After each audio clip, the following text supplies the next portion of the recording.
ಆಡು ಜೀವಿತಂ ಈ ಒಂದು ಸಿನಿಮಾ ನೆಟ್ಫ್ಲಿಕ್ಸಲ್ಲಿ ಸ್ಟ್ರೀಮ್ ಆಗಿದೆ. ಈಗ ತಾನೇ ಸಿನಿಮಾನ ನೋಡ್ಕೊಂಬಂದೆ. ಹೇಗಿದೆ ಅಂತ ತಿಳಿಸ್ಕೊಡ್ತೀನಿ. ಮೊದಲನೇದಾಗಿ ಆಡು ಜೀವಿತಂ ದಿ ಗೋಟ್ ಲೈಫ್ ಈ ಒಂದು ಸಿನಿಮಾನ ಡೈರೆಕ್ಟ್ ಮಾಡಿರೋದು ಬ್ಲೆಸ್ಸಿ ಅನ್ನೋರು.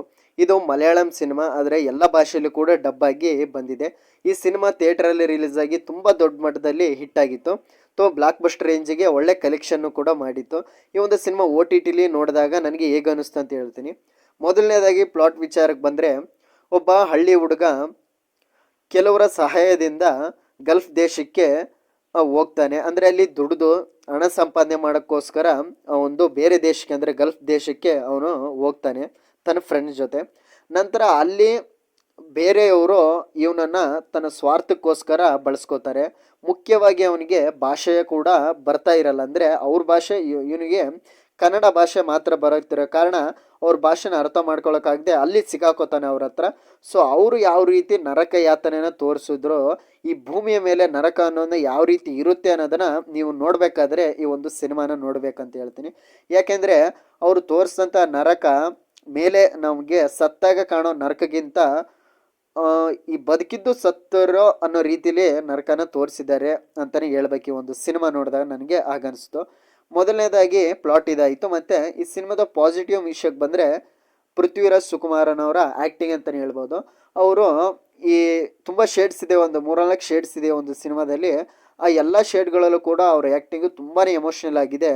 ನೋಡ್ತಿದ್ರೆ ಆ ಒಂದು ಎಮೋಷ್ನಲು, ಆ ಒಂದು ಭಯ, ಆ ಒಂದು ಕೋಪ, ಒಂದು ಮೌನ ಯಾವ ರೀತಿ ತೊಗೊಂಡಿದ್ದಾರೆ ಅಂದರೆ ಅದು ಈ ಒಂದು ಸಿನಿಮಾಗೆ ತುಂಬಾ ಪ್ಲಸ್ ಆಯ್ತು ಅಂತಲೇ ಹೇಳ್ಬೋದು. ಮತ್ತು ಸಿನಿಮಾಟೋಗ್ರಫಿ ಕೂಡ ಅಷ್ಟೇ ಚೆನ್ನಾಗಿದೆ.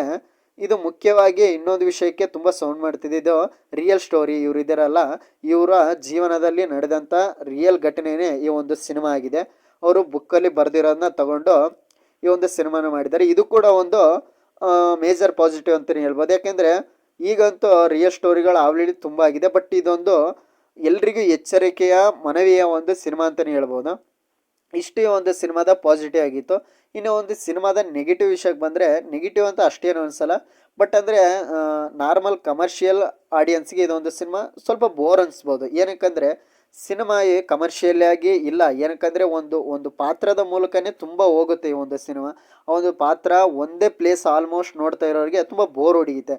ಕಮರ್ಷಿಯಲ್ ಫೈಟು ಗೀಟು, ಸಾಂಗ್ಸು, ಲವ್ ಈ ಥರ ಎಕ್ಸ್ಪೆಕ್ಟ್ ಮಾಡೋರಿಗೆ ಈ ಸಿನಿಮಾ ಅಲ್ಲ ಅಂತ ಹೇಳ್ತೀನಿ. ಯಾಕಂದರೆ ಒಬ್ಬ ನೊಂದ ಜೀವಿಯ ಮತ್ತು ನರಕ ಯಾತನೆ ಅನ್ನೋದು ಯಾವ ರೀತಿ ಇರುತ್ತೆ ಈ ಒಂದು ಭೂಮಿ ಮೇಲೆ ಅನ್ನೋದನ್ನ ನೋಡಬೇಕಾದ್ರೆ ಈ ಒಂದು ಸಿನಿಮಾ ನೋಡ್ಬೇಕಂತ ಹೇಳ್ತೀನಿ. ಈ ಒಂದು ಕಮರ್ಷಿಯಲ್ ಇಷ್ಟಪಡೋರಿಗೆ ಸ್ವಲ್ಪ ಬೋರ್ ಹೊಡಿಬೋದು. ಅದು ಬಿಟ್ಟರೆ ಸಿನಿಮಾ ತುಂಬ ಚೆನ್ನಾಗಿದೆ. ಒಂದು ಒಳ್ಳೆಯ ಮೆಸೇಜ್ ಕೂಡ ಸಿನಿಮಾದಲ್ಲಿದೆ. ನೋಡಿದ್ರೆ ನಿಮ್ಗೆ ಗೊತ್ತಾಗುತ್ತೆ. ಸೊ ನೋಡಿ, ಕನ್ನಡದಲ್ಲಿ ಆದಷ್ಟು ನೋಡಿ ಅಂತ ಹೇಳ್ತೀನಿ. ಮತ್ತೆ ನನ್ನ ಚಾನಲ್ನ ಸಬ್ಸ್ಕ್ರೈಬ್ ಮಾಡೋದನ್ನ ಮರಿಬೇಡಿ. ಸಬ್ಸ್ಕ್ರೈಬ್ ಮಾಡಿ. ಮತ್ತೆ ಸಿಗೋಣ. Thank you friends.